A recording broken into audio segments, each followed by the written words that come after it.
All right, welcome to The Explainer. Back in October 2008, this mysterious figure, or maybe a group, who went by Satoshi Nakamoto, dropped a 9-page paper online. And this thing, it wasn't just some vague idea. It was a full-on blueprint for a totally new kind of digital money. So today, we're going to tear that document apart, piece by piece, to really get what makes the system it proposed, Bitcoin, so revolutionary. Okay, let's get right into it. This sentence right here, this is everything. It's the whole mission statement in a nutshell. You gotta remember, back in 2008, every single time you paid for something online, there was a middleman, a bank, a credit card company, PayPal, you name it. Satoshi comes along and asks this mind-blowing question. What if we just didn't need them? What if we could cut them out completely? So to really get how clever Bitcoin is, we first have to talk about the problem it was built to solve. See, this paper isn't just, hey, here's a new digital coin. No, it's way deeper. It's about fixing the fundamental flaws in the whole system of trust that our online world was built on. I mean, just think about it for a second. When you buy something with your card, is that payment really, truly final? Not really. The bank can reverse it. That's what a chargeback is. And all that mediation, all that back and forth, it costs money. That's why micropayments, like paying a few cents to read an article, never really took off. The fees are just too high. And on the flip side, to protect themselves from fraud, sellers have to ask you for tons of personal info. It's this weird system built on what you might call managed mistrust.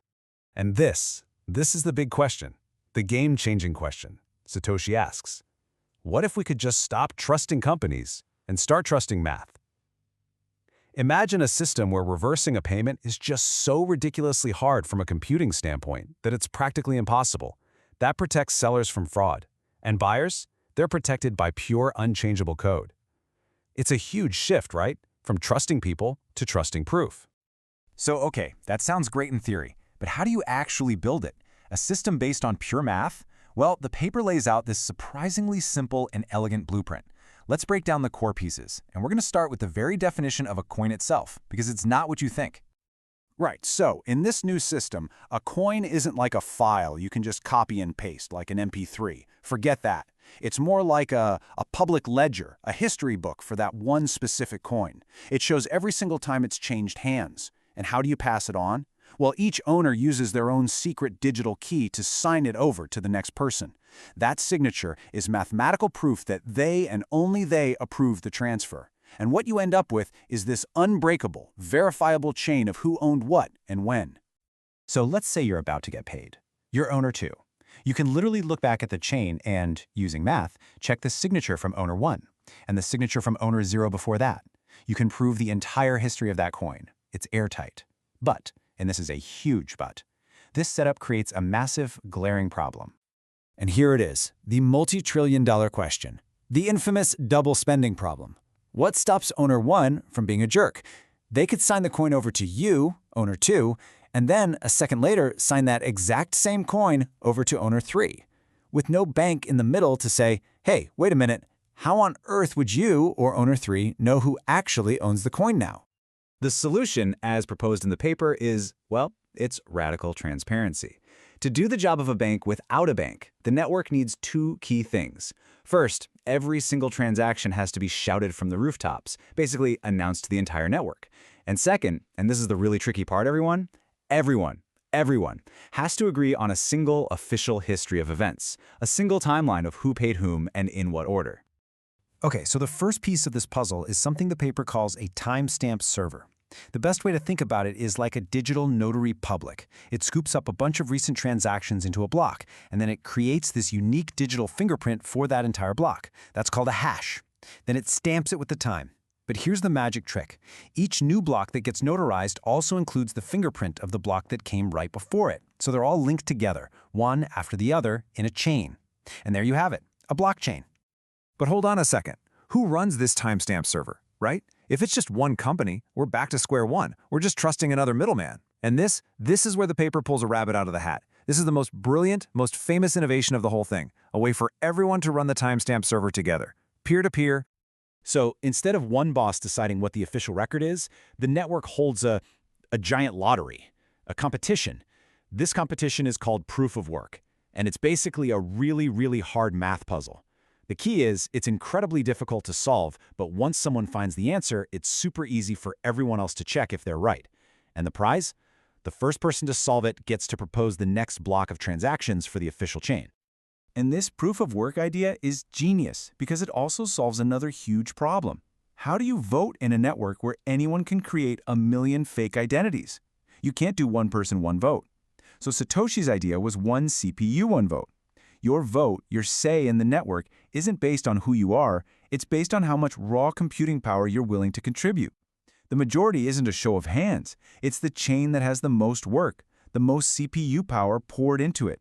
The longest chain wins. All right, so we've got all these different pieces, digital signatures, a public ledger, this proof of work competition, but how does it all come together and actually work? The paper lays out this incredibly simple set of rules. And the amazing part is that when thousands of different people who don't know or trust each other all follow these rules, it creates perfect order out of total chaos. And this right here, this is basically the heartbeat of the whole Bitcoin network. It just repeats over and over. Step 1, new payments are broadcast to everyone. Step 2, everyone gathers them up into a new potential block. Step 3, the race is on. Everyone starts trying to solve that tough math puzzle. Step 4, someone wins. They shout out their solution and their new block. Step 5, everyone else quickly checks their work. And if it's all good, they add that block to their copy of the chain. And Step 6, they immediately start the race all over again for the next block. It's this constant cycle. And this brings us back to that absolutely crucial rule. The longest chain is king. That's the one everyone agrees is the true history. So by doing the work, by solving the puzzles and adding new blocks, the honest participants are all voting with their CPU power. They're making the real chain longer and stronger. Now imagine you're an attacker. To cheat, you'd have to create your own longer chain. That means redoing the puzzle for the block you want to change and all the puzzles for every single block added after it. It's like you're trying to win a race against thousands of people, but you have to start 10 laps behind. But why would anyone bother doing all this? Running powerful computers 24/7, burning all that electricity? Well, this is another stroke of genius in the paper. The incentive is baked right into the system. The winner of that puzzle-solving lottery gets a reward. They get to create a special transaction that pays them in brand new, just created Bitcoin. Plus, they get to keep all the little transaction fees from that block. So suddenly, being greedy and trying to earn rewards is the exact same thing as helping to secure the network. It's beautiful, really. Okay, this all sounds pretty clever, but how secure is it really? I mean, what if a really powerful attacker comes along? Couldn't they cheat the system? This is where things get serious. The paper doesn't just say, trust us, it's secure.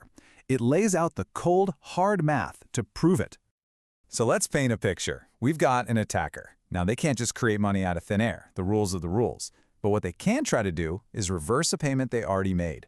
So they buy something expensive, and as soon as they do, they secretly start working on their own fake version of the blockchain, one where that payment never happened. It's now a head-to-head race, their secret fake chain versus the real, public, honest chain. The paper analyzes this race using a probability model called the gambler's ruin problem. It's pretty cool. And just look at this table. It's straight from the paper. It shows you just how quickly an attacker's chances disappear. Let's say the bad guy has a pretty beefy 10% of all the network's computing power. After your transaction gets into a block and just one more block is built on top, they've still got about a 1 in 5 shot of catching up. Not great. But wait for 5 blocks to go by, we call those confirmations, and their chance of success plummets. It's suddenly less than 1/10 of 1%. And that's the number to remember, less than 0.1%. After about 5 or 6 blocks, which is roughly an hour, a transaction is, for all practical purposes, irreversible. Each new block that gets added on top is like another layer of cryptographic concrete being poured over your transaction. It gets exponentially harder to undo. So, let's just step back for a second. We've looked at the problem with trust, the clever crypto building blocks, how the whole network runs, and the math that keeps it safe. So what's the big picture? What did Satoshi actually create here? What we have is a complete, self-sufficient system for digital money. A system where ownership is just a chain of signatures, where double spending is stopped by a public ledger everyone can see, where consensus, where agreement is reached through this clever one CPU, one vote competition. It's a network that's strong because it's simple, and the rules aren't enforced by a company or a government, but by pure math and everyone's own self-interest. And really, that's the big, powerful idea this paper leaves us with. This isn't just about a new way to send money. It's a blueprint for a new way for people to agree on things, to coordinate with each other, built on a foundation of cryptographic proof instead of trusting other people who can, make mistakes or change their minds. And that question, what does a world built on proof instead of trust really look like? That's something we're all still trying to figure out, even now.